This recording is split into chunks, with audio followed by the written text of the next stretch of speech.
আজকে আমি নতুন একটা আইটেম করেছি, তরমুজ পাতুরি। তরমুজের ভিতরে যে লাল অংশটা থাকে সবাই খেয়ে থাকি, আর নিচে যে সাদা অংশটা থাকে সেটা আমি আজকে ছোট ছোট করে চোচাটা ফেলে কেটে এটাকে পাতুরি বানিয়েছি, হালকা শস্য আর কাঁচা লঙ্কার চিড়ে।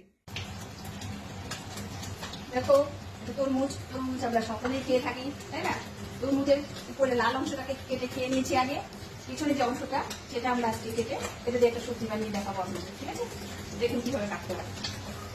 ওটাকে কেটে বাদ দিতে হবে। আমি তো নিচে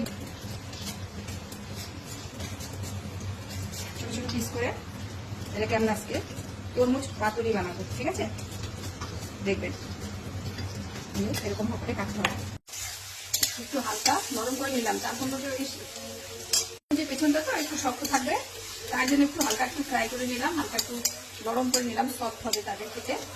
এখন আমরা হালকা একটু মশলা দিচ্ছি, কাঁচা লঙ্কার সর্ষে পেস্ট করা ছিল অল্প দিলাম, দিয়েছি। এখন হালকা নেড়ে একটু হালকা জল দিয়ে দিব, একটু মশলাটাকে দিয়েছি, একটু হালকা জল দিয়ে দিব, সেদ্ধ হবে।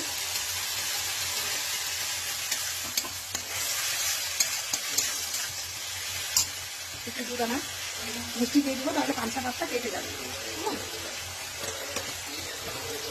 এর মধ্যে দুটো কাঁচা লঙ্কা চিড়ে রেখেছিলাম, ওটা দিয়ে দিব। তরমুজ পাতুরি হয়ে গেছে আমাদের, নামিয়ে নেব।